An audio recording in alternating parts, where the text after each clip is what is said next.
Today,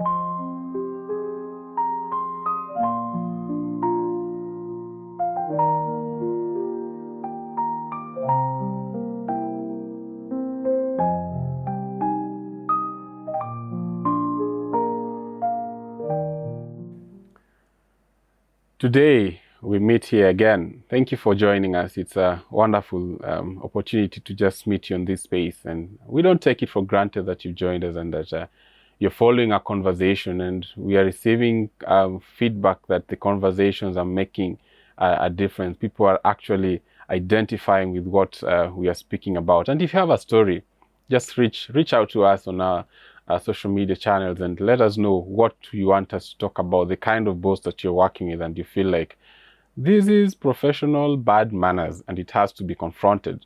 Here we have conversations, candid conversations, under new mismanagement where conversations are real. We stop pretending that work doesn't hurt sometimes.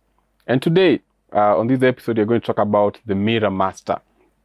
The guys who everything is about them. You know, to them, they're like actors on a stage and they want the spotlight to be about them. We talked about the credit thief the other day, but here we're talking about the mirror master, the guy who just wants to build fan clubs. You know, some bosses, they build teams, but the mirror masters, they want fan clubs around them. Oh, these guys are dangerous. And as you're going to have to see in our episode today, you're going to realize that they are everywhere. Somebody say area, you know, they're everywhere. And our conversations are tailored to work, making our workplaces psychologically safe working environments. So that's how people are free to express themselves. People are free to express their ideas.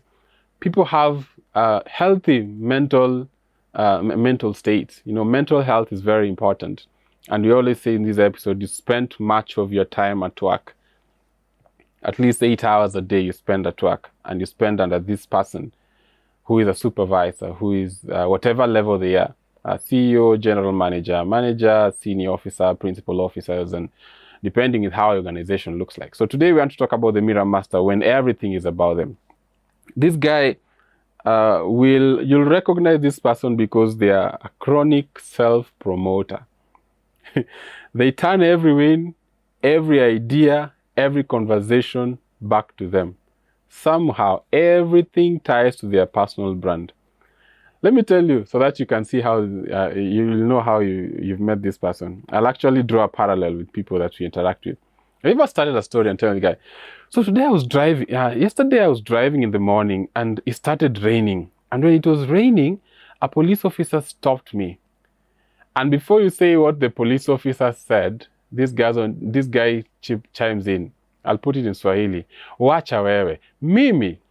Then they take over the story. What I just say there is they say, your story is not relevant. Just listen to mine first. So they take over the story and they make everything about them. This is the same way with the chronic self-promoter. To them, every idea, everything that the team is done is about them. You will hear them, you'll characterize them with words like I, my team. I have instructed my team. The team brings on board a very good idea. What does this guy do? I told my team to do this, and this is what my team has come up with. It is about them. They are the great I in every story. We deal with them in every aspect. Oh, even when I'm talking, actually, you can see many of them and they're nodding. It is I. Everything has to be about them. Every story has to be about them. Until when it comes to a failure, then that will be about. They have actually very, very good, many similarities with the credit thief. But here we're talking about this guy who wants to promote themselves, who wants to be on the spotlight. It is not the team, it is him, it is her. And they want to build fan clubs. They want to be admired. They want to be applauded. And when you don't applaud them, you're their enemy. You're jealous. You are a saboteur. They'll actually give you names because you are not identifying their position. They'll keep reminding you of who they are. Someone asked a question, have you ever had a lion remind other animals, hey guys, I am the king of the jungle? In fact, the day a lion reminds others that he's the king of the jungle, that's the day he stops being king. And we have those. You'll also identify them because they have insecure authority. They need constant praise to feel secure. If you don't praise these guys, they will not feel secure. They actually undercut others to remain the smartest. If you don't praise this person, you will not get any benefit apart from your salary. And in fact, if they can actually slash your salary or delay it. You know, we had those leaders that if you don't praise them, you won't get, even in the political space, if you don't praise them, you won't get development in your area. We have those leaders that if you don't praise them, they won't take you for those trainings that you need to become better at your job. You have to constantly praise them. Even when they have a bad hair day, you have to praise the bad hair day. You have to talk about their dress. They'll actually work for you to notice. And if you don't notice, they'll ask you, today you didn't notice my dress, or today you didn't notice my new tie. It is actually not a joke. It is something that is central to their core. It is core to their person. They want constant praise. They want to look the smartest in the room. Trust you me, if you're the smartest in that room, you're in the wrong place. You're leading the wrong team. In fact, I subscribe to the to the school of thought that if you are leading a team where you're the smartest, you're leading the wrong team. Your team has to be the smartest, because guess what? When the output is better, when the success is greater because of a well-led team, guess who is up there, even without asking? You. But again, even when you go up there, remember that it is your team that helped you get the recognition. Carry them and stand on the podium with them. Don't expect praise. I mean, we deal with these people every day. People who just want constant praise, praise, praise, praise, praise.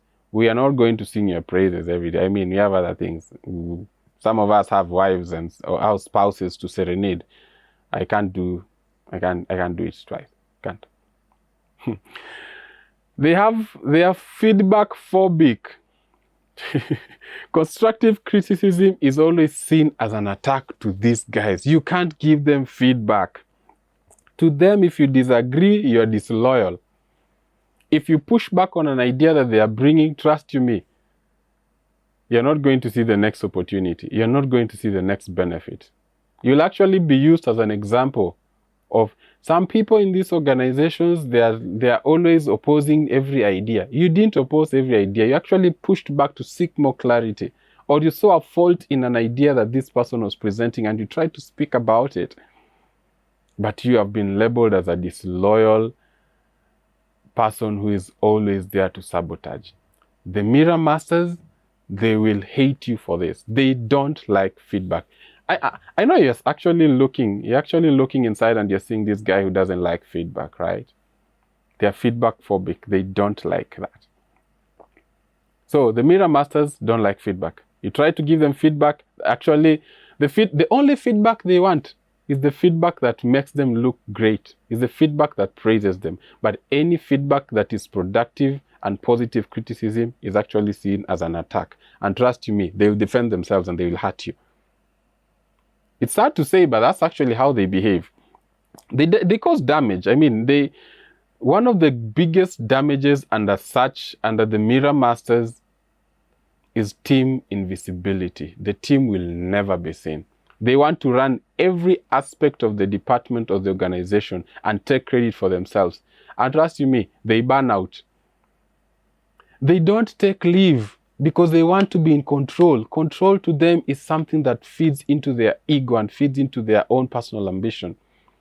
The team becomes invisible because the boss is hogging credit. Real contributors disappear. Morale and motivation, through the window. The team becomes invisible. And who wants to become invisible? I mean, we talked about it the other time. We want to be seen as people who are also contributing. Other damage it causes, it brings about toxic competition. Remember, this guy has created a star system around him and always wants people to be around him, and people will fight to be around the star.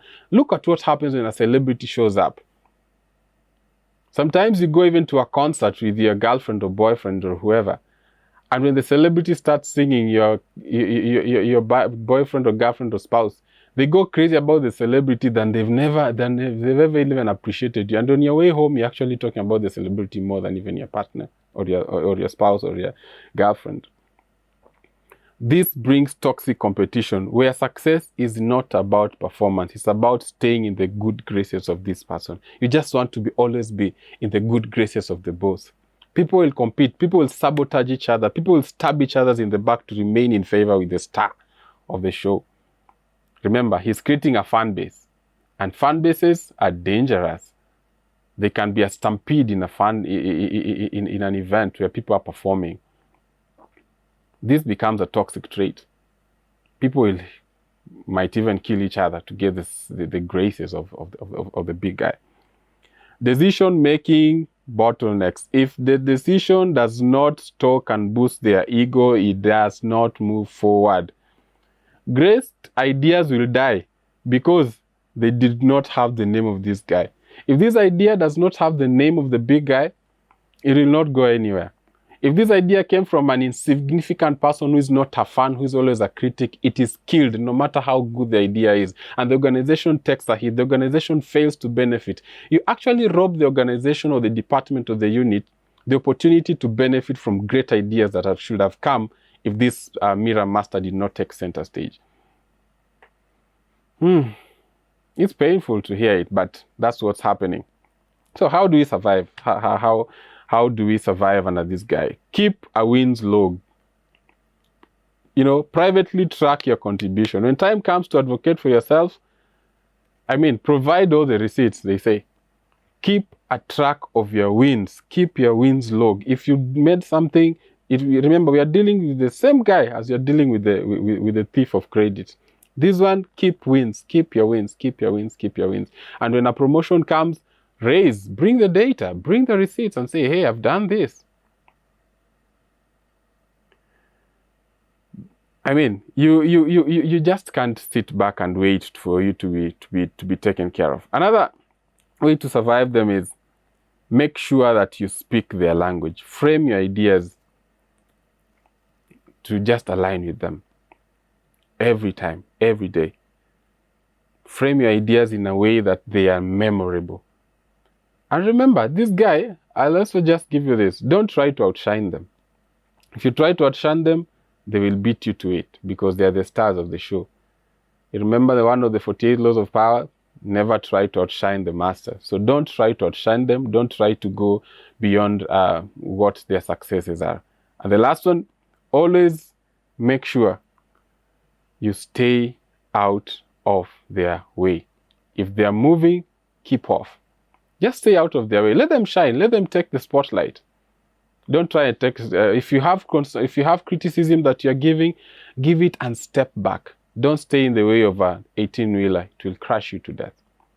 These have been under new mismanagement, where we have real conversations and you stop pretending that work doesn't hurt. See you in the next episode. Thank you for joining us.